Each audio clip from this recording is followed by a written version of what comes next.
vincularnos con un recuerdo. O sea, el monumento es una palabra que deriva del latín, monumentum, que quiere decir recuerdo.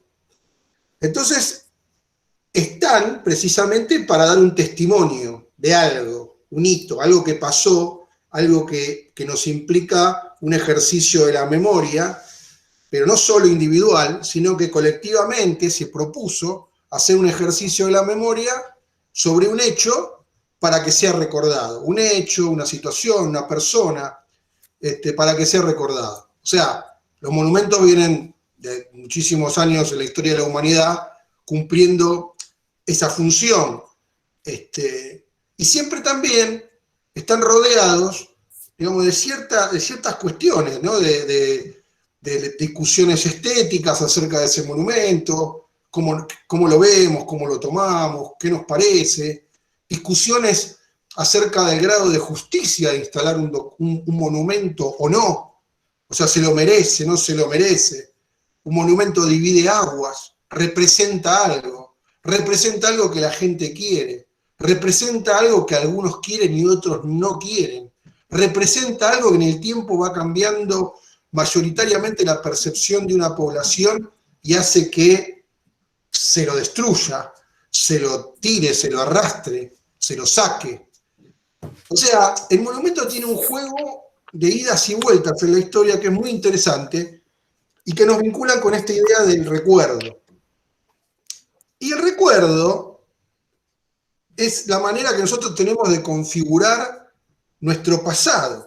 O sea, la manera que nosotros configuramos un pasado. Y la manera de recordarlo es la manera en cómo definimos nuestro presente.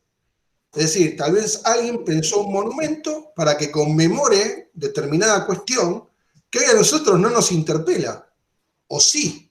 Entonces, eso nos está diciendo que desde el presente nosotros tenemos una relación con ese pasado que pudo haberse mantenido, endiosado, agrandado o prácticamente desapareció.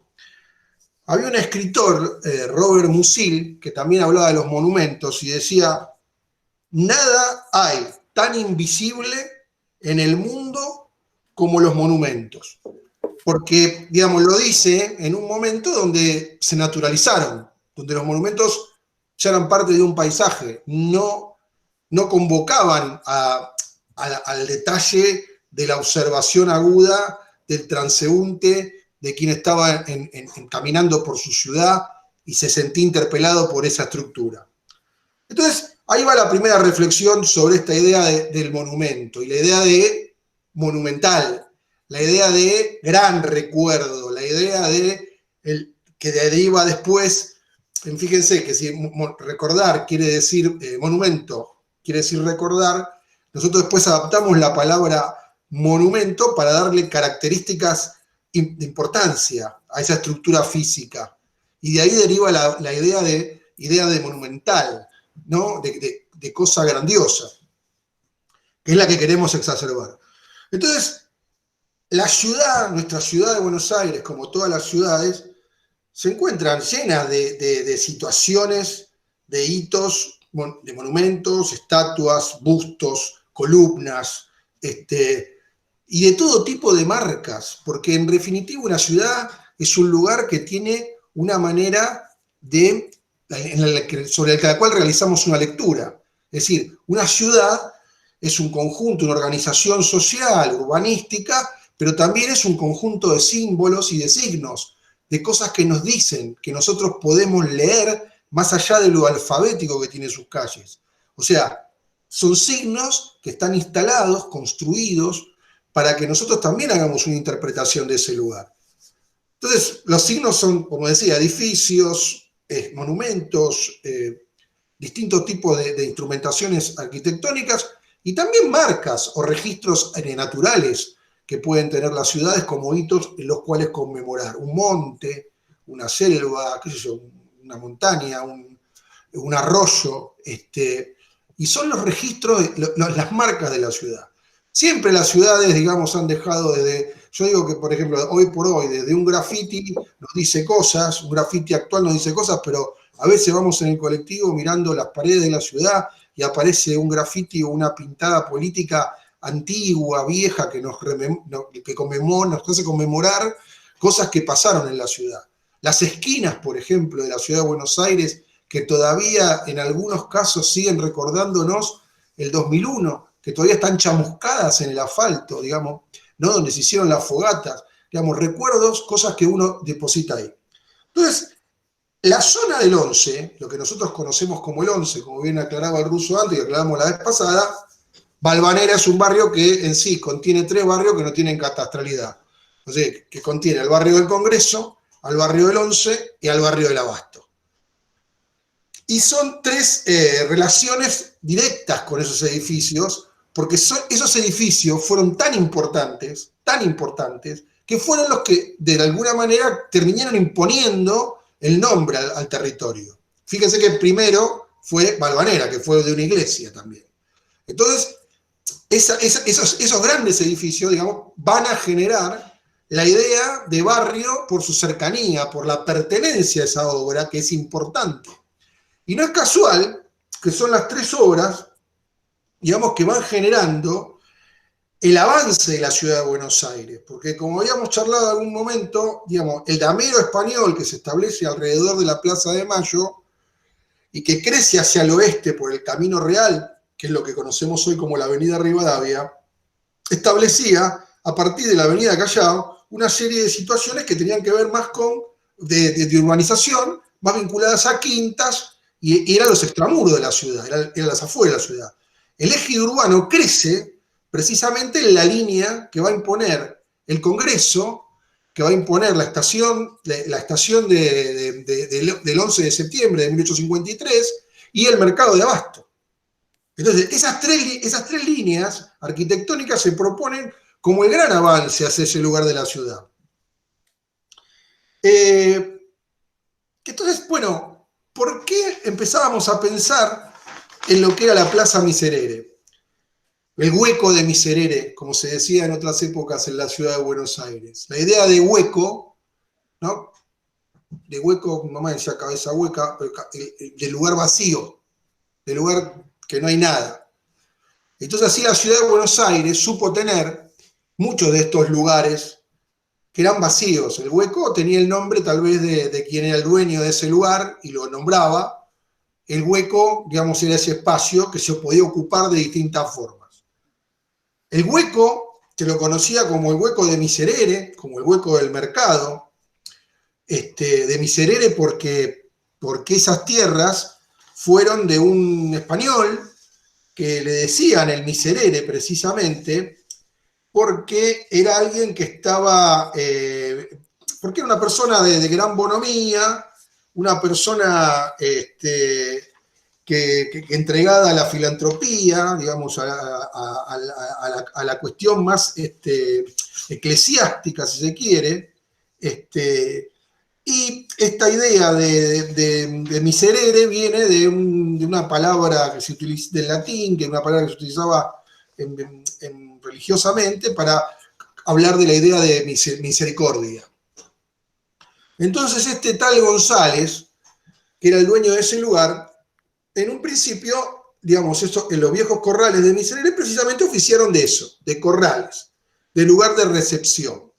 Con lo cual ya vamos viendo que ese lugar de la ciudad de Buenos Aires, ese hueco, se constituye desde casi los inicios de la urbanización de la ciudad de Buenos Aires en un lugar de transferencia. O sea, en un lugar donde llegan las carretas del interior, bajan sus mercaderías que son distribuidas a la ciudad. Y esto ya va constituyendo un poco la idea de lo que va a ser la zona, es decir, en lo que se va a constituir. O sea, esa zona de abasto, esa zona de recopilación de materias primas o de elementos que necesitaba la ciudad, y ese nexo con la zona oeste hacia el oeste por el Camino Real, que es precisamente la avenida Rivadavia. Esos corrales, como hemos visto, también tienen, por esos corrales, digamos, ocurrieron muchos sucesos históricos importantes, ¿no? Las 2 invasiones inglesas a la ciudad, tanto la de 1806 como la de 1807, tuvieron combates en las cercanías y en el hueco precisamente de Miserere. Entonces, es una zona, digamos, que empieza a adquirir una relevancia. Mucho más tarde, digamos, hacia el 1800, fue una de las zonas, y esto también es un tema para pensar del lugar, que en el cual digamos, por la cercanía de toda esta actividad vinculada al interior del país, se establecieron los mataderos, el matadero del oeste, que fue el matadero tal vez más importante, uno más importante que tenía la ciudad, sacando los que se encontraban al sur en Barracas, y también se estableció un mercado de ganado en ese lugar. Con lo cual, digamos, ahí entra como una historia de cierta industria sucia que se mete dentro de la ciudad, que va a tener sus complicaciones y que obviamente después va a ser sacada del lugar, y como la mayoría de los establecimientos dedicados a la faena de ganado fueron desplazados hacia el sur de la ciudad, más precisamente hacia la ribera del riachuelo. Que acá me meto con mi gran amor, pero bueno, ahí ya le empezamos a mandar algunas cositas. Una vez que se sacó ese lugar, esta zona se transformó en un mercado. Y el lugar se denominaba el hueco del mercado. Entonces, es un lugar que sigue estando vinculado a la actividad comercial y al mercado, que después se va a constituir en un mercado mucho más importante, que va a ser el mercado del oeste. La ciudad de Buenos Aires, como hablábamos la vez pasada, tiene un hecho histórico que es muy, muy trascendente. Sobre todo en estos días, lo recordé a raíz de algunas declaraciones de algún dirigente mendocino que dio a entender una idea de secesión de país, es decir, como si la provincia de Mendoza se tendría que escindir o separar del resto de la República. Y esto pasó. O sea, esto pasó el 11 de septiembre de 1853. O sea, Buenos Aires, el mitrismo, el alcinismo, digamos, se levantaron contra el gobierno, el reciente gobierno de Justo José de Urquiza, que había sido el vencedor de la batalla de Caseros, y Urquiza tuvo que irse con el gobierno nacional y establecerlo en Entre Ríos, y la ciudad de Buenos Aires se autonomizó, generándose una secesión de hecho durante casi 10 años del resto del país. Este no es un hecho menor, porque, digamos, marca toda una impronta y una idea, digamos, de concepción de país, y de la gran disputa que había entre el interior y el puerto de Buenos Aires. Y precisamente para conmemorar ese triunfo porteño o esa secesión porteña, el que era el gobernador de la provincia de Buenos Aires en aquel momento, el señor Pastor Obligado, nombra a la plaza, a lo que era el hueco de Miserere, el mercado del oeste, lo nombra con el nombre de 11 de septiembre de 1853. Es decir, que ahí ya tenemos una idea de conmemoración, en una ciudad que no tenía muchas plazas de conmemoración. O sea, podía tener la Plaza de la Victoria, podía tener la Plaza de Mayo, pero fíjense que se le pone a una altura de una conmemoración con trascendencia nacional, y que precisamente esa fecha, durante 10 años, y algunos momentos más también, después de que Buenos Aires volvió a estar unida al resto del territorio nacional, se la conmemoraba con tanta fuerza desde la ciudad de Buenos Aires como se conmemoraba el 9 de julio o el 25 de mayo, que eran momentos de alta gravitación festiva para la sociedad porteña. Entonces, fíjense el lugar que se le puso a esa fecha y lo que se quiso decir con eso, que no solo fue una proclama política y de secesión, sino que se situó un hito, un lugar para conmemorar eso, y a esa plaza se le puso el nombre de Plaza 11 de septiembre de 1853. 3 años más tarde, en 1856 y 1857, ya se establece el ferrocarril del oeste, que también le va a poner el nombre a ese ferrocarril, el ferrocarril del oeste. Fíjense, todavía está en el frontispicio ahí de la estación 11, se iba a instalar en ese lugar. No donde está ahora, siempre Remarco que la primera estación estuvo en lo que sería lo que es ahora la altura de la calle Jean Jaurès, en una estación de madera, y después se hizo este edificio, que fue un edificio que sí marcaba una cosa que era muy importante porque, digamos, ahí se estableció el primer centro de frutos y alimentos, que en realidad es la bolsa de cereales, que es el edificio que está sobre la esquina de Perón y Rivadavia. Si ustedes se paran frente al edificio, van a ver dos leyendas. El reloj, Ferrocarril del Oeste, y hacia la esquina van a ver un edificio que dice Bolsa de Cereales. Ese edificio, digamos, que se hizo, digamos, con características monumentales importantes, primero fue en la Bolsa de Cereales, y después hubo otro edificio en la esquina, y después se construyó el Arco del Centro, unificando los tres edificios. Un proceso similar sufrió, por ejemplo, la Casa de Gobierno, la Casa Rosada. Es decir, un proceso en el cual la Casa Rosada eran también dos edificios separados, que tenían oficinas públicas y el correo, y después se construye el arco que unifica los tres edificios y establece la relación de la Casa de Gobierno. Entonces, bueno, la estación de 11 de septiembre ya, digamos, da una magnificencia y una importancia a la zona. O sea, el lugar de intercambio, el lugar de transferencia, el lugar del comercio tiene su mercado y se establece toda una serie de articulaciones comerciales alrededor de ese lugar. Hacia el año 1870 y pico, digamos, algunos de los edificios incluso que tenemos ahí en pie, sobre todo los de la Recoba, del 11, que son desde el 1873, más o menos, se establece ese lugar como un lugar muy importante para el comercio, los bares, la llegada de gente que venía del interior del país en los trenes. Un tren que adentra hacia el oeste, o sea, adentra hacia una zona rica, digamos, ¿no? O sea, la zona lechera de Casares, hacia la zona, digamos, que va a ir nutriendo a la ciudad de Buenos Aires de elementos de materia prima, sobre todo.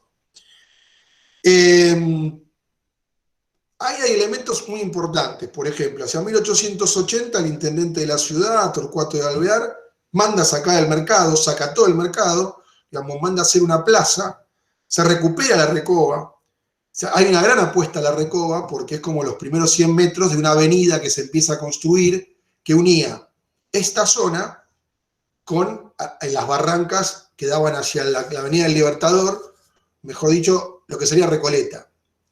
Y esa avenida que se constituye, se la denominó Avenida Centroamérica, en un momento en el cual, digamos,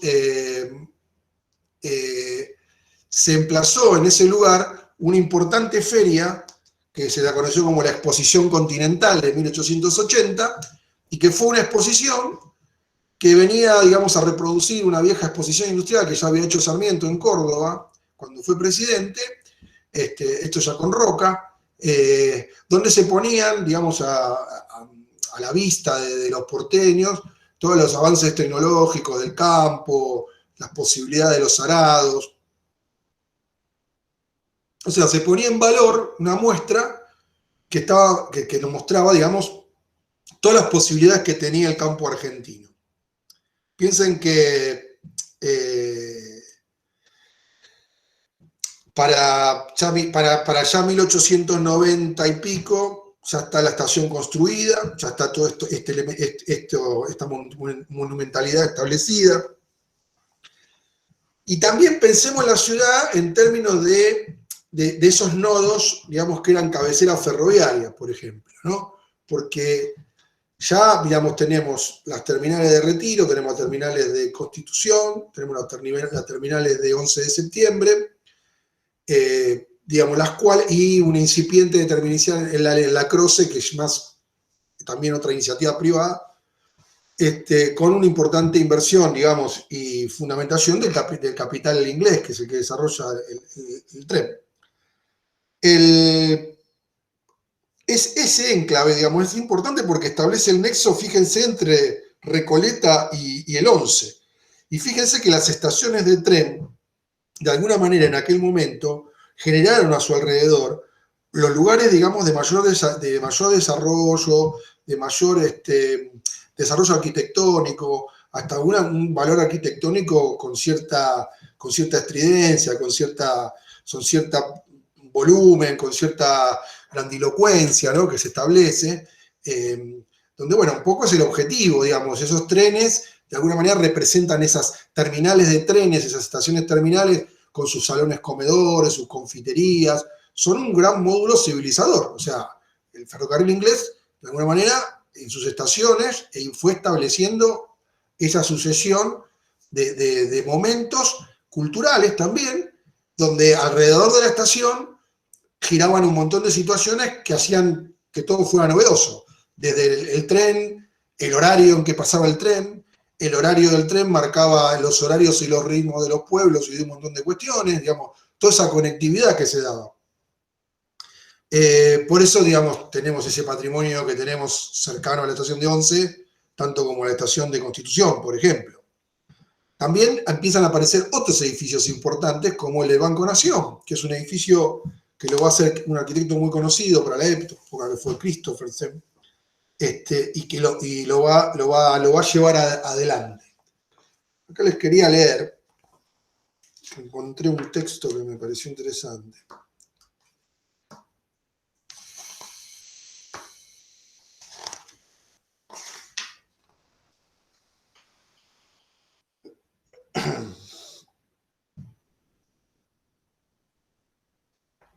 Un texto de fines del siglo pasado. Dice, la Plaza 11 de Septiembre tiene 21.342 metros cuadrados de superficie, está cultivada en forma de jardín inglés, con grandes medallones de césped irregularmente distribuidos y arbustos de hoja perenne. Es decir, que la plaza, cuando se la deja de ser mercado, cuando Alvear hace la plaza, digamos, es una plaza que es una plaza jardín. Es una plaza de paseo público.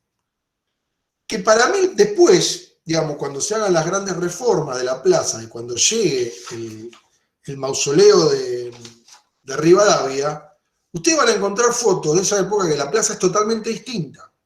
La plaza es casi, parece una pintura de Cúnsulo, parece un lugar casi metafísico, vacío, donde quedó una plaza seca, para realzar la idea de la monumentalidad del mausoleo. También la plaza, digamos, obedece a esos cambios, a que bajo la plaza hubo muchos cambios. O sea, porque ese centro de transferencia cada vez se fue complejizando más. De ser carreta pasó a tren, de ser tren, digamos, se llegó el subterráneo hacia 1913, que llega hacia Plaza Miserere. Después es el empalme del ferrocarril oeste con el subterráneo, el empalme del ferrocarril oeste con un tren que llegaba hasta Puerto Madero, y toda esa transformación que se produce bajo tierra, que era, digamos, algo realmente asombroso para la época. Entonces yo les decía que ya tenemos a principios de siglo una plaza con una determinada definición, y fíjense los planes que quedaron caducos en la ciudad. Si ustedes ven algunos mapas antiguos de Buenos Aires y ven las grandes plazas o los grandes parques, por ejemplo el Parque Centenario, van a ver que esos parques estaban como pensados para que desde esos parques surgieran diagonales que unieran con otros sectores de la ciudad. Es decir, la idea de la diagonal adentro de la ciudad, como las que nos quedaron en Diagonal Norte y Diagonal Sur, obedece a un proceso, digamos, de una copia, un modelo importado, un modelo parisino del barón Haussmann, digamos, que es quien abre esas grandes diagonales en París y transforma París por diagonales, por cloacas, por un montón de cuestiones, digamos, que la transforman definitivamente y hacen que París sea el gran suceso urbanístico del mundo al que hay que concurrir, digamos. El París es el país que está demostrándonos un nuevo urbanismo, está demostrándonos el poderío del acero, que es lo que va a empezar a cambiar el mundo, digamos, porque el acero permite la alta construcción, el acero permite los rieles del ferrocarril, el transporte, digamos, las infraestructuras portuarias, y todo eso es lo que se pone en escena en esa ciudad, que de alguna manera, no sé si será así, pero se me ocurrió hoy pensar que debe ser la que inventó el turismo, porque tal vez a las ciudades antes se iba o se iba para hacer comercio o se iba para invadirla, pero ir a visitar una ciudad no me pareciera debía ser algo muy particular. Entonces, bueno, todo ese modelo también es el modelo que entra a la Argentina, porque como hablábamos la vez pasada, Argentina adopta ese modelo de país agroexportador que tiene las cabeceras en esos países de la metrópoli centrales y ese derrame que tiene Argentina, digamos, la gran inyección de dinero y de divisa que entra al país, yo imagino que eso bueno, no imagino, porque no hay literatura de la época que lo dice, ¿no? Pero debe haber sido como una especie de Emirato Árabe tremendamente millonario los argentinos. O sea, quien relea, por ejemplo, un hermoso libro de Ferdinand Céline que se llama Viaje al fin de la noche, en las primeras páginas habla de los argentinos en París y es extraordinario lo que dice el libro. O sea, habla de gente que es muy, muy rica. Entonces, esa riqueza también se va a manifestar acá en estas transformaciones que quieren hacerse en la ciudad y en esos palacios, en esos castillos, en esa ostentación, en esos edificios que incluso tienen sus hermanitos pobres, como son algunos edificios terribles como el Palacio de los Patos en Palermo o muchas de las edificaciones que nosotros encontramos por la avenida Rivadavia. Pero lo cierto es que para graficar esto yo decía que hacia 1925 más o menos había una comisión de estética edilicia que establece un nuevo plan orgánico para la ciudad y tiene estas ideas de las diagonales.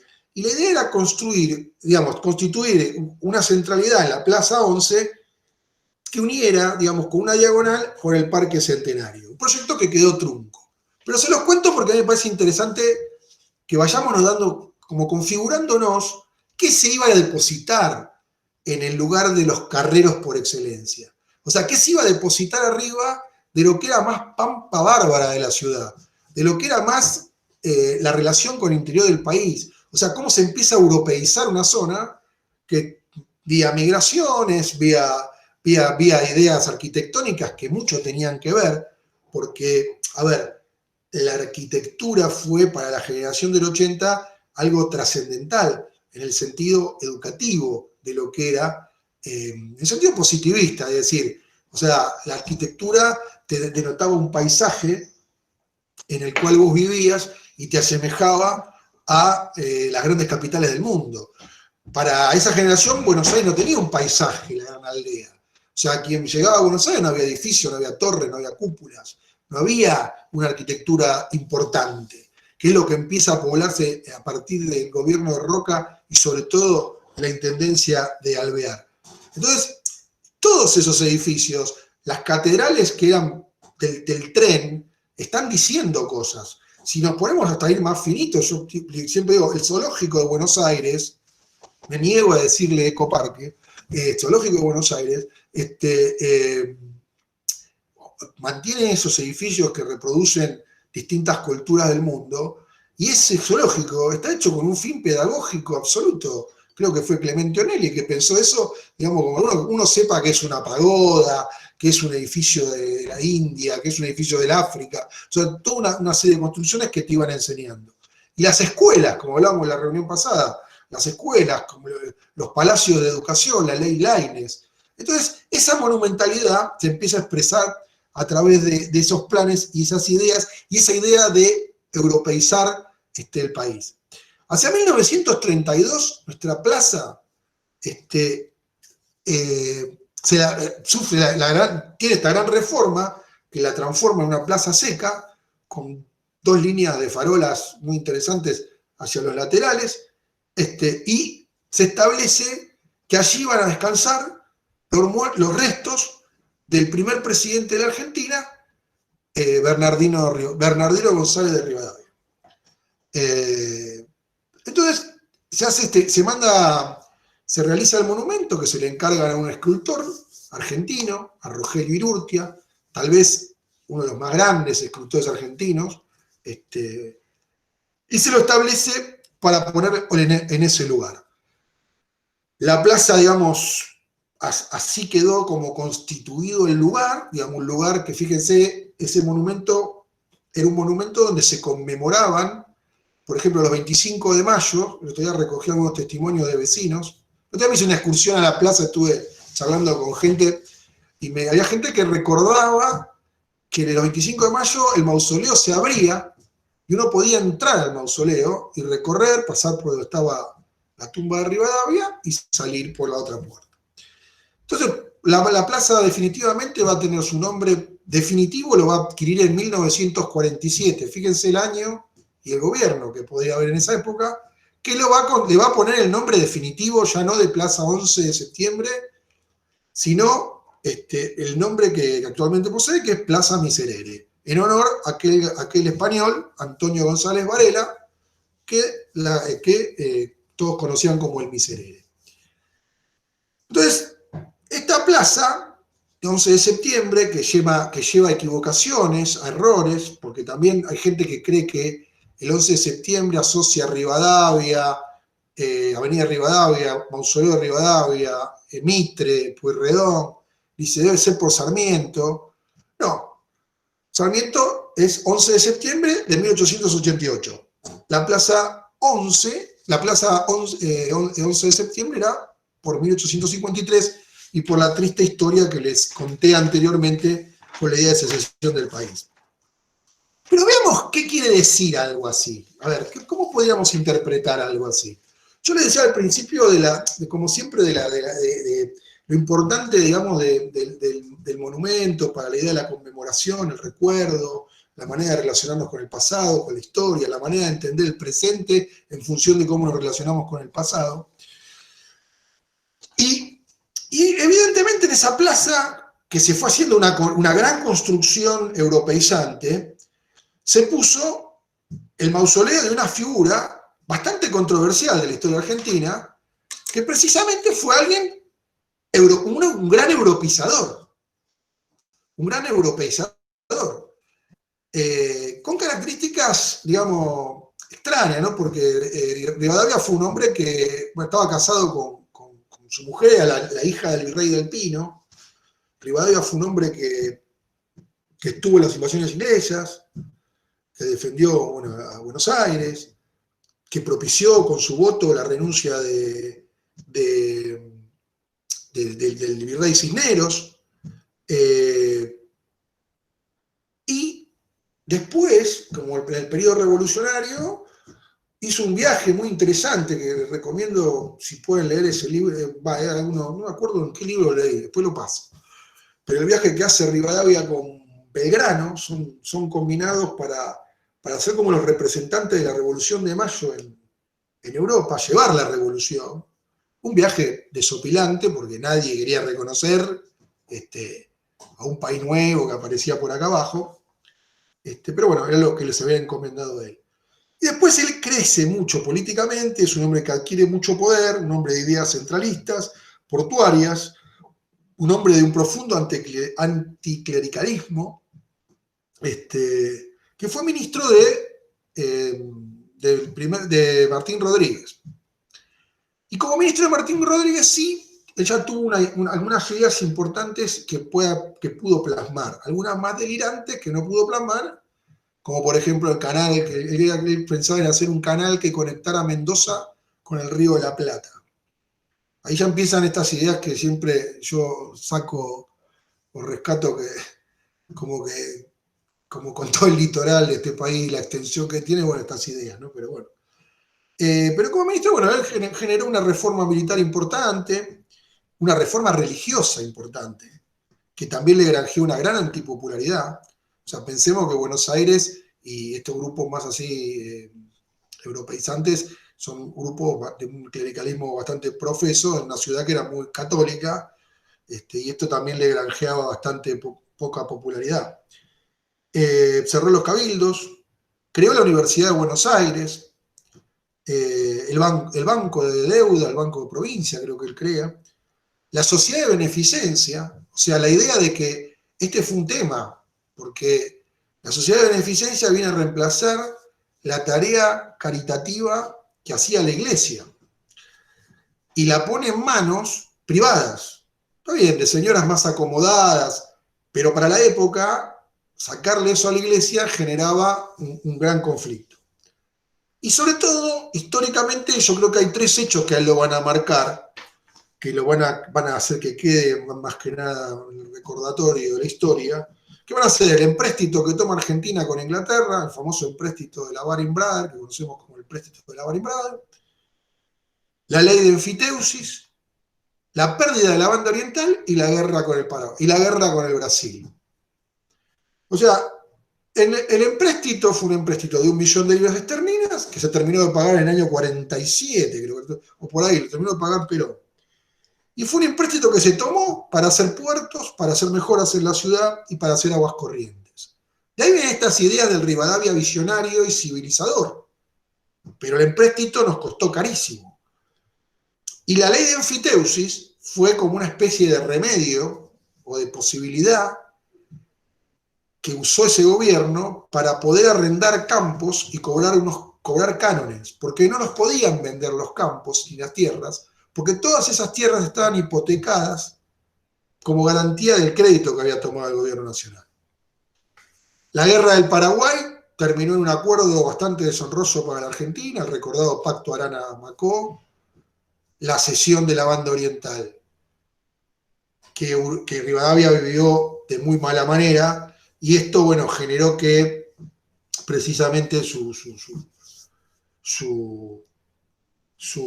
estrella se eclipsara y debiera marchar al exilio hacia 1826, 27, por ahí, y donde se exilió en Cádiz, y donde llevó una vida muy recluido con su mujer, y hasta que falleció en 1845 y dejó expresamente dicho que él no quería que sus restos descansaran en la República Argentina ni en la banda oriental. O sea, el argentino, porque él sentía que le habían dado la espalda después de todo lo que él había dado en la patria, y la banda oriental tampoco, porque la banda oriental tenía que ver con esa guerra con Brasil, esa secesión y todo esto. Entonces, esa figura bastante controversial de la política argentina, de la vida política argentina, bastante vinculada para algunos, digamos, como a haber constituido una especie de andamiaje de la dependencia económica argentina con Inglaterra, que va a condicionar al país durante todo ese tiempo, porque nos va a condicionar en la venta de los productos primarios al exterior, porque no va, como la carne, como los granos, porque también, digamos, va a tener toda una relación con las posibilidades que tuvo Inglaterra para establecer todo lo que van a ser las líneas ferroviarias, las líneas de subte, que son las que lindan y atraviesan nuestro centro de transferencia, que es la Plaza Miserere. Pero bueno, esta idea de construir, empezar a construir la nación con un relato, digamos, ¿qué historia tiene que tener la Argentina? Y tal vez nuestro primer historiador, que fue Bartolomé Mitre, empieza a reconstruir la historia de San Martín, la historia de Belgrano, pero necesita un hombre público, necesita un hombre que dé esta idea de integración al mundo, de comercio libre, de unitaria, y lo nombra Rivadavia, que prácticamente fue el primer presidente argentino casi de facto, ¿no? Porque fue una sonada casi unitaria que hubo de Buenos Aires, que impuso un presidente al resto de las provincias. Y ya ahí empezó a traer un montón de problemas internos. Fue un gran enemigo de San Martín también. Pero él ve en Rivadavia esa construcción del hombre, digamos, que visionario, que la Universidad de Buenos Aires,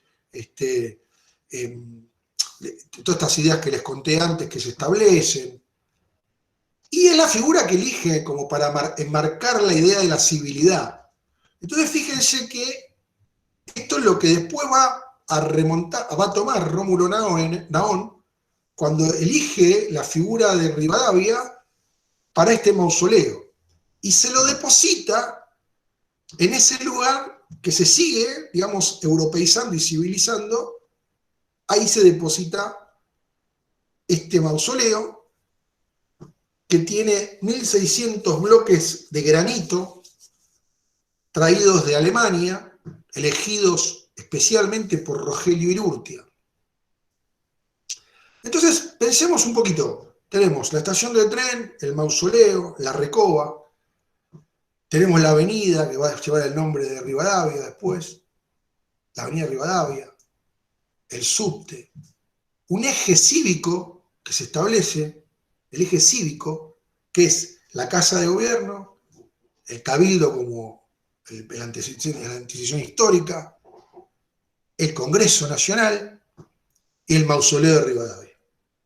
Entonces es como que se completa un eje, ¿no?, de lo que es la civilidad, de lo que es la civilización, y culmina, digamos, con esta conmemoración, con esta construcción arquitectónica, de monumento arquitectónico, que es el Mausoleo de Rivadavia. En una plaza que aún sigue conmemorando aquel 11 de septiembre de 1853, con el primer presidente de la Argentina, casi de facto, unitario, después que, digamos, se dio el triunfo de la generación de Roca en el poder. Entonces, fíjense qué importante cómo se intenta construir un sentido de las cosas, ¿no? Cómo se van construyendo esos sentidos. Y por eso yo me quería detener en el mausoleo. Que digamos, la sociedad porteña, digamos, necesitada de monumentos, porque nosotros tuvimos un gran problema, no sé si nosotros, pero hacia fines del siglo pasado, sobre todo en la época de presidencia de Juárez Selman se da cuenta que en Buenos Aires se empiezan a instalar muchos monumentos importantes, pero que todos reivindican a figuras, muchos italianos. Garibaldi, no me acuerdo si el de Colón de esa época, me parece que es más nuevo, me parece que es del centenario. Pero bueno, se empiezan a establecer un montón de monumentos que las colectividades, que son millones de italianos que han venido acá, hacen el monumento. Y reivindican a Mazzini, a Giacomo Leopardi, a Garibaldi. Empiezan a reivindicar esa figura. Entonces hay una necesidad de empezar a tener estatuas argentinas importantes en las escuelas, obviamente, los bustos, pero también en la ciudad. Y ahí surge toda esta idea de tener dispositivos que homenajeen a los próceres, a San Martín, más tarde Urquiza, la estatua de Alvear, que es una estatua ecuestre muy, muy importante, la que está ahí en Recoleta, que la hizo el mismísimo Brudel, que es uno de los más grandes escultores, la de Sarmiento, que la hizo Rodin, que está ahí en donde estaba la Casa de Rosas. Y aparecen también en la Argentina maestros escultores. O sea, uno muy importante que hubo era Lucio Correa Morales, que fue el maestro de Irurtia, quien le enseña a Irurtia, en lo que se conocía en aquella época como la Sociedad de Estímulo de Bellas Artes, que aún pervive ahí en Maipú y Córdoba, y que lo forma. Después se le gana una beca, que viaja a Europa, se forma en París, se forma en Italia, se forma en París. Es muy, o sea, en París estudia con los grandes maestros, estudia con Cotten, es reconocido por el mismo Rodin, vuelve a la Argentina y le son encomendadas estatuas muy importantes, monumentos muy importantes. Uno de los monumentos de él más reconocidos es el del Canto al Trabajo, que hoy se encuentra frente a lo que conocemos como la Facultad de Ingeniería y que antes era la Fundación Eva Perón, ahí en Paseo Colonia, Avenida Independencia. Ese monumento anteriormente había estado emplazado en la Plaza Dorrego. Esto es para que también nos demos una idea de lo que era la ciudad y las dimensiones. Imaginen que ese tremendo monumento en Plaza Dorrego es como que queda chica la plaza, pero porque no había tanto en Buenos Aires para poner. Entonces, pues ese monumento se trasladó a un lugar que se quería recuperar como la plazoleta que ocupa hoy. Otro monumento importante que hizo Irurtia fue el de Manuel Dorrego. El de Manuel Dorrego fue el monumento que está establecido en la calle Viamonte y Esmeralda, donde está Rentas, de la ciudad de Buenos Aires. Una estatua extraña, porque es una gran estatua ecuestre, muy bonita, que está en un hueco, con una pequeña plazuela, que es una vereda grande, digamos, una vereda ancha ahí, y escondida, la estatua de Dorrego. Como fue una figura también bastante combatida, ¿no? Y ninguneada.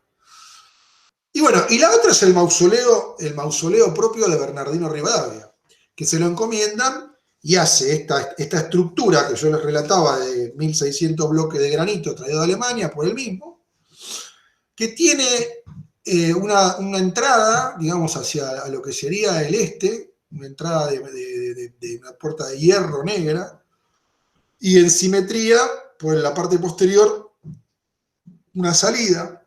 Son tres grandes bloques que ustedes van a ver.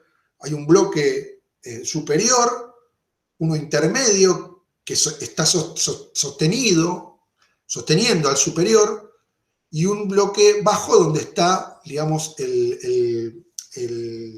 la tumba de Rivadavia internamente. Las dos entradas están recepcionadas por una especie de pequeños símbolos de república, republicanos, con escudos argentinos, y bajos relieves con la cara de Rivadavia. Tiene una fuente circular que se ha sido agregada. Originalmente no tenía una fuente el monumento, pero yo creo que eso tiene que ver con el foso que le hicieron para evitar la vandalización. La estructura superior está sostenida por 8 figuras, como atlantes, que están sentadas con sus piernas cruzadas y sostienen sobre sus espaldas el peso, digamos, de la estructura superior. Y esto es interesante porque es algo que se repite en el barrio. Nosotros tenemos figuras de atlantes, de cariátides, en todo lo que es la zona toda la zona de Hipólito Yrigoyen, los edificios de Colombo, la Casa Calice, digamos, que es algo bastante interesante que se reproduce en la ciudad de Buenos Aires. Y a los dos costados, digamos, los dos laterales, tiene dos figuras monumentales, importantes, hechas en bronce. Una, la que da hacia la avenida Rivadavia, es la figura de Moisés. Fíjense la figura que se elige para simbolizar el mausoleo, que es la figura de Moisés, que digamos, no sé, se me ocurre pensar que esa figura debe resaltar los valores de la intelectualidad, el pensador, el legislador, porque pensemos las tablas de Moisés, las famosas tablas que baja del monte, y también el conductor de pueblos, cosa que, bueno, Rivadavia hizo de facto, pero bueno, esto es lo que se quiere construir. Entonces, esa figura que está puesta en ese lugar detenta esos valores, transmite esos valores, que son por los que miles de guardapolvitos blancos deben haber entrado y salido por una puerta y le deben haber contado esa historia. Atrás de Moisés hay una frase escrita, que es una frase que dijo Mitre, y que dice: al más grande hombre civil de los argentinos. Entonces, ahí queda claro para mí el eje civilizatorio con ese monumento. Del otro lado, digamos, lo que da hacia la calle Bartolomé Mitre, hay otra estructura importante de un joven, de una persona joven, apolínea, herculeana, digamos, que me parece que da por el lado de la vitalidad, de la acción, y atrás también tiene una frase que dice: la República Argentina a Bernardino Rivadavia. En la esquina, digamos, sureste, está la firma del escultor, que dice: Rogelio Irurtia, arquitecto estatuario. Eso no lo había visto, lo vi el otro día, me costó leerlo porque estaba medio, no veo tanto ya, pero decía arquitecto estatuario. Bueno, me parece que es importante reivindicarlo como escultor a Irurtia, porque es un monumento bellísimo que hizo. Para profundizar sobre él, tienen un museo muy lindo en el barrio Belgrano, en la calle O'Higgins, Mendoza, por ahí se ve una esquina que está elevada. Puede ser Blanco Encalada por el tipo de elevación de la calle, porque por ahí pasaba el arroyo. es una casa neocolonial donde vivió él con su mujer, con, con Lucía Correa Morales, que era la hija de su maestro argentino, que algunos dicen que era mejor que él y que estaba tapada, pobre, pero bueno, no lo pude comprobar. Ahí Elizabeth anda investigando. Y ahí pueden ver la obra de él, cómo se hizo todo esto, pueden ver detalles del mausoleo y de otros trabajos de él. A mí lo que me parece ahora es como para reflexionar y como para ir cerrando algunas cosas. Fíjense todo lo que se construyó en el famoso hueco. Fíjense la necesidad de llenar un hueco. O sea, todo lo que se construyó para llenar esa nada.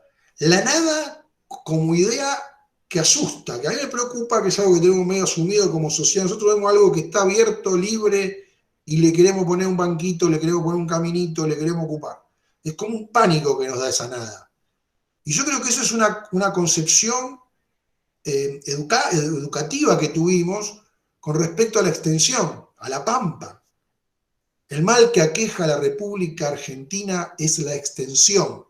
Así comienza el Facundo. El mal que aqueja a la República Argentina es la extensión. Interesante. Entonces, esos lugares linderos, esos lugares donde el égido de la ciudad llegaba, iban siendo cooptados y cambiados. El otro día hablábamos del Arroyo Maldonado, cómo había cambiado las zonas marginales de la ciudad. Bueno, a mí me parece que hay que hacer una reflexión sobre cómo se construyó estas ideas y por qué llegó ahí Rivadavia. Porque estaba más para la Recoleta, me parece, que para ponerlo ahí, pero hubo que ponerlo ahí. Entonces, también otra reflexión que me parece importante es cómo la ciudad, digamos, tiene esa gran discusión, digamos, con sus monumentos, con su historia, y que se han repetido a lo largo del tiempo, y que parece increíble, pero poner una estatua, poner un monumento sigue generando debates, o lo genera. Hace poco asistimos a dos importantes, y que siguieron en movimiento, porque lo loco es que se mueven, tremendas moles, las movemos. O sea, a veces no podemos podar un árbol en la gestión pública, a veces no podemos arreglar un bache, pero lo podés sacar a Colón, levantarlo y llevártelo. Podés sacar a Juana Zurduy y levantarla y llevártela. O sea, hay una voluntad expresa ahí de hacer eso. Y se hace. Pongo los dos ejemplos últimos, ¿no? Que la Juana Zurduy que vimos hacer adentro de la ESMA, construida con llaves, una juntada de llaves tremenda que hubo, porque hubo una adhesión popular. Los últimos dos monumentos que yo he visto con adhesión popular fueron el de Juana Zurduy y el del Che Guevara en Rosario. Y los dos fueron construidos con gente que empezaba a pedir llaves, juntaron llaves y los hicieron. Por ejemplo, si ustedes van a la Plaza Mitre, en la barranca que está ahí enfrente de Canal 7, y enfrente de la Biblioteca Nacional, ahí en Agüero y Filo Alcorta, van a ver que abajo del monumento de Mitre dice, este monumento fue construido con el aporte de los ciudadanos de la ciudad de Buenos Aires. Y es verdad, porque Mitre fue un hombre muy popular en la ciudad de Buenos Aires, por haber bancado la fiebre amarilla, cuando todo se iba, por un caudillo, ¿no?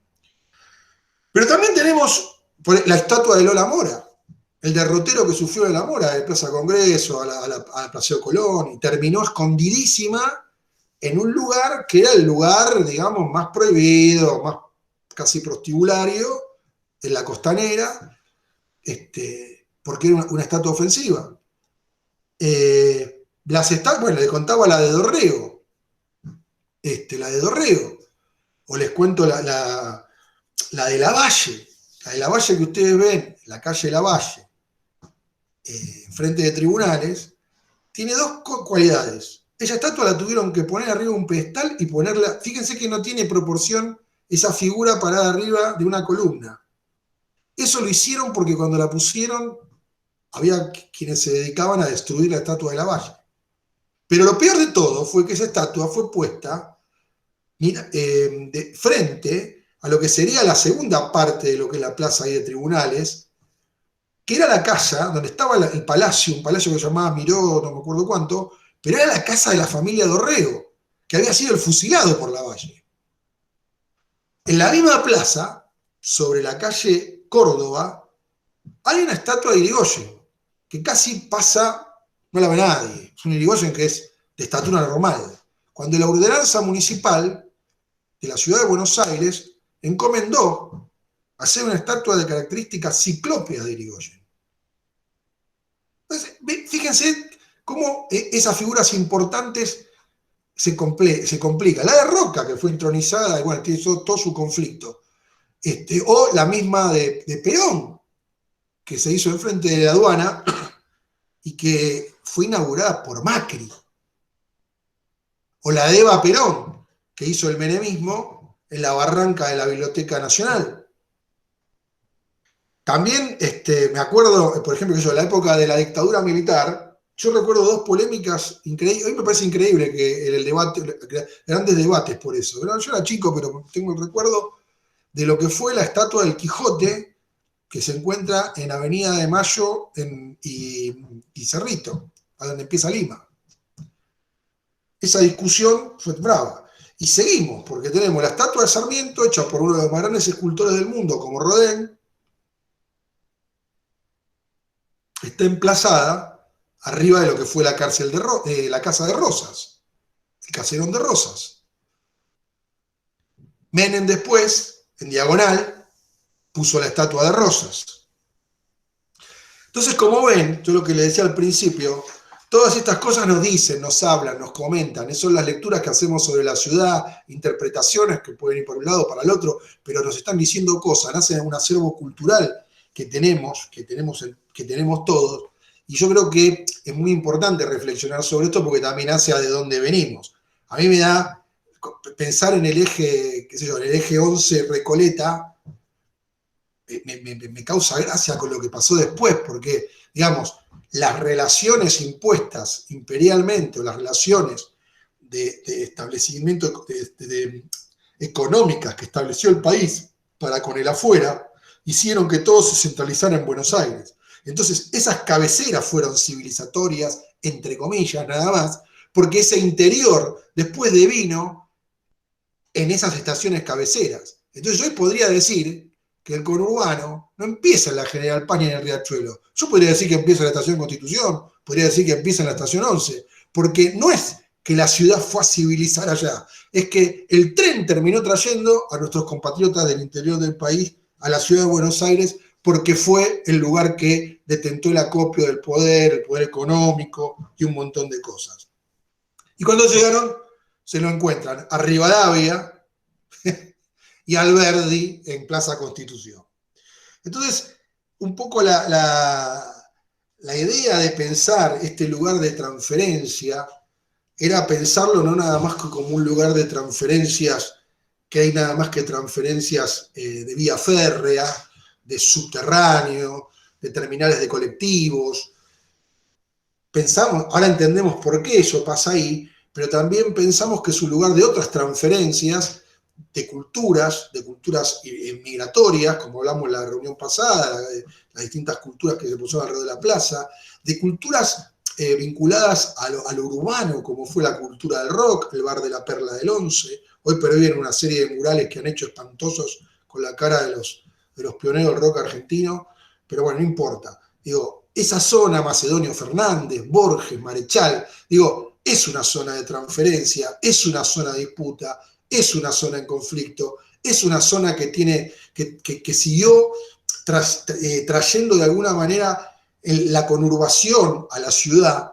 Digo, es una zona de bailanta, fue una zona, la zona del Reventón, yo tengo el recuerdo, no me olvido más, cuando estaba a cargo ahí de la delegación municipal, era un problema todos los lunes, el Reventón era un problemón, pero después vino el otro tema que fue Cromañón, donde nadie se quejaba porque todo pasaba dentro de Cromañón, el rock, y terminamos con esa tremenda tragedia. Entonces, ahora tenemos el monumento de Rivadavia, el monumento, en la misma plaza también otro monumento de conmemorativo por los pibes muertos en Cromañón, una plaza que de alguna manera está bastante mejorada, pero sigue siendo síntesis de un montón de marginalidades, de gente que no puede entrar al sistema, de gente que es expulsada, de predicadores, de prostituidos o prostituidas, de distintas razas, de distintos credos, de distintas etnias.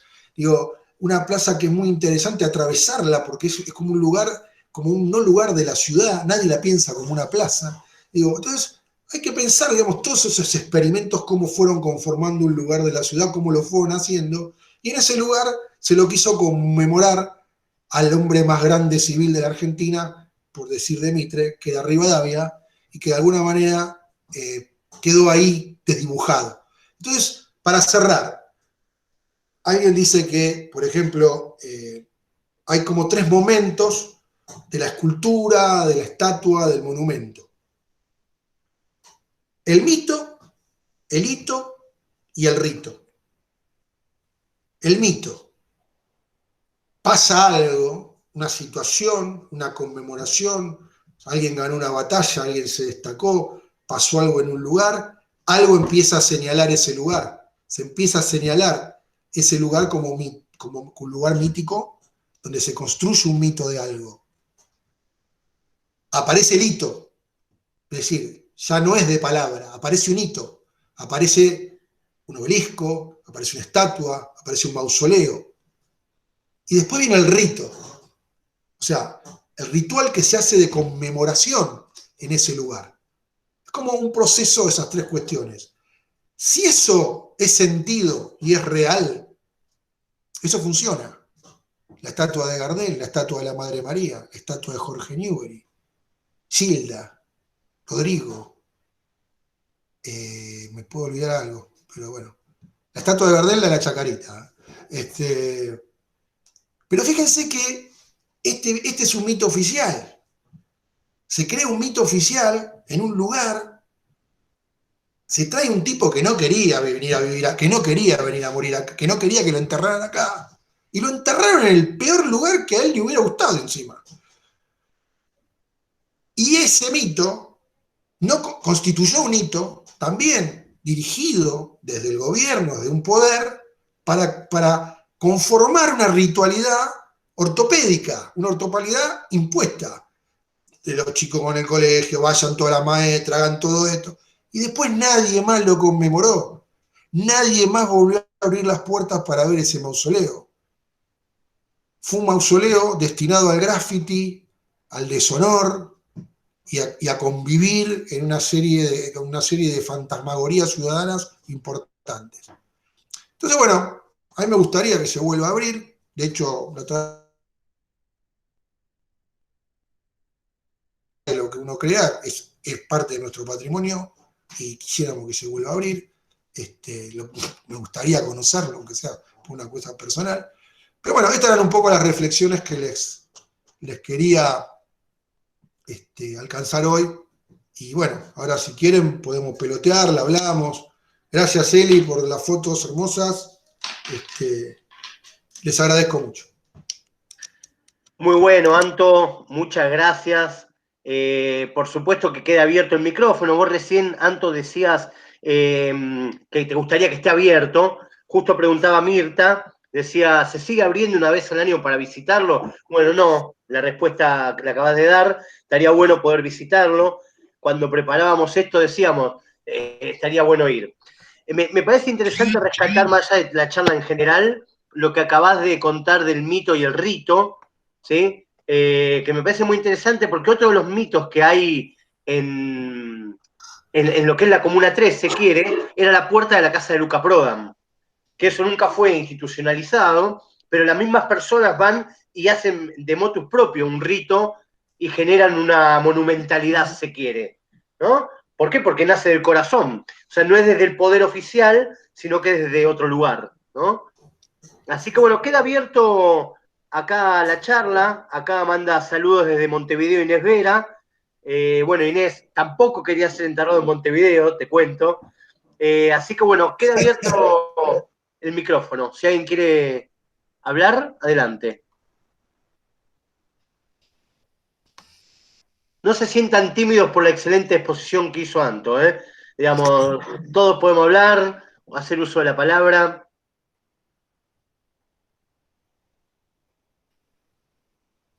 Bueno, veo que no hay nadie hoy que quiera hacer ningún comentario. Bueno, Anto, lo que sí les voy a pedir a todas y todos, abran los micrófonos, un saludo y un aplauso para Antolín. Así que, adelante.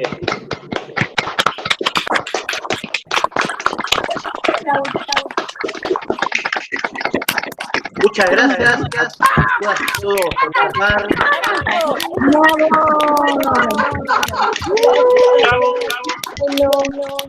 Interesante. Gracias a todas y todos una vez más. Y sin duda, en breve estaremos ocupándonos con otra inquietud. Desde ya les quiero decir algo. Si ustedes quieren y tienen ganas de que se hable de algún tema en particular, propónganlo, tírenlo. Si quieren hacerlo ustedes, lo pueden plantear ustedes. Armamos la charla juntos. La idea es que sea un espacio participativo y que todos puedan traer una inquietud, que todos puedan acá, si tienen ganas, de exponer incluso. Así Sí, que estemos comunicados. Y vamos al margen de que nos planteen, también ahí con Adrián estamos preparando nuevas intervenciones para hacer con temas que nos puedan parecer interesantes y bueno, y con ideas que ustedes nos puedan tirar. Tal vez alguno se engancha ahora y dice algo que le interese, sobre lo cual podamos hablar o hacer algo. Están callados hoy. Anto, ¿cómo va? Escuchame, a mí me impresiona saber un poco el tema de todo el comercio que se estableció alrededor de la Plaza 11 y todo. Se me ocurre que es precisamente por la estación y la cantidad de gente que se congrega, pero bueno, es uno de los sitios más, los sitios comerciales más importantes de la ciudad, creo. Sí, sí. Bueno, el otro día en la charla que dimos sobre Valvanera me dediqué un poquito a esa parte, pero lo podemos ver también. Un día podríamos trabajar sobre la idea del comercio y la zona, no solo del 11, porque tenemos, digamos, una zona que tiene distintos tipos tenés el comercio de las avenidas, que era todo un tema, de las tiendas, de Corrientes, de Rivadavia, el comercio de los mercados, como el Espinete, el comercio ambulante. El Abasto, el comercio ambulante, el comercio ahora callejero, pero yo me acuerdo, el recuerdo mío de pibe acá en el 11 era las casas que tenían la puerta abierta y la escalera el tipo tenía el negocio, la escalera de la casa. Pero bueno, está buena esa para ir viendo. Gracias, y aparte cómo fueron en el 11 cambiando y mutando los personajes comerciales, porque en una época era una zona claramente de comercio de la comunidad judía, y después también llegaron los coreanos, me acuerdo, exacto, y tuvieron una impronta muy fuerte, que cambiaron la fisonomía barrial también. Es muy interesante porque, por ejemplo, todo lo que es la idea de la Recoba es como un poco la que sitúa la idea del comercio en esa zona, alrededor de la Plaza Miserere. Piensen que el lugar del comercio de la ciudad era otra Recoba, que era la que estaba en la Plaza de Mayo. Claro. Pero esta Recoba, que después fue mutando, se fue transformando, la Recoba en sí también es una charla, porque hay un montón de historias, de anécdotas, el cuento del tío que se hacía en la Recoba con la gente que venía del interior, la gente que ha comprado buzones ahí, que ha comprado elementos para matar langostas, por ejemplo. Pero bueno, eso es otra historia. Sí, hay cosas muy divertidas que pasan. Vos sabés que también Plaza 11 fue durante mucho tiempo el lugar de rateada por excelencia del Mariano Acosta. Los pibes del Mariano Acosta se iban a la Plaza Miserere. Van a hablar del Mariano Acosta. Mirá, hoy, Mirta, te cuento, hoy no podía estar Raquel Papalardo en esta charla porque ella está participando de otra actividad, pero me dice, hagan una de la costa que yo quiero estar. Así que está pendiente una del Mariano Acosta, ¿no? Pero sí, podría hacerlo más general y hablar de algunas otras escuelas también, porque lo que hablaba Antolín, ¿no? La monumentalidad que también tenía el edificio público como escuela. Había uno hermoso, que siempre lo señala una compañera, que quedaba en lo que era la Plaza Martín Fierro, y se lo llevó la autopista, pero después también tenemos el Carlos Pellegrini acá, que tiene las puertas historiadas, tiene 2 puertas que son monumentos también en sí mismo, con la vida de Sarmiento, ¿no? Así que las escuelas públicas también hay ahí algo para ver, que de última no fue otra cosa, ¿no? Que la escuela pública, que una fábrica de ciudadanos argentinos. Son una máquina de hacer argentinos y argentinitas. Qué bien que nos vendría ahora a utilizarla de nuevo para salir a discutir algunas conciencias, ¿no? La escuela pública, esa red, está y sigue extendida en todo el país. Estaría bueno volver a utilizarla. Che, mirá, ahí te piden una que es para vos, el mercado italiano de San Cristóbal. Bueno, el mercado italiano, hoy estuve hablando en la radio Abraham Paso y está dentro de las cosas que son reivindicaciones nuestras también. Creo que más allá de venir a contar acá determinadas historias, hay reivindicaciones. Recuperar ese mercado es una de ellas, así que tranquilamente. ¿Quién nos pide acá? Lucas. Lucas, vamos a tratar de armar una con los mercados. Así que bueno, compañeras, compañeros, ha sido un gusto. Esto queda grabado, así que lo pueden solicitar por chat y lo vamos a subir a la página de Comuna Gardel. La página de Comuna Gardel es un espacio que reúne diferentes espacios que trabajan el patrimonio, pero ahí centralizamos mucha información y mucha, si se quiere, este tipo de charlas las subimos ahí. Así que pueden meterse en la página Comuna Gardel y ahí estará. Bueno, gracias a todas y todos. Anto, gracias una vez más. Alucinante. No, Todos vamos a caminar a la Plaza 11 ahora. Está lindo. Totalmente. Saludos a todas y todos. Gracias. Hasta la próxima.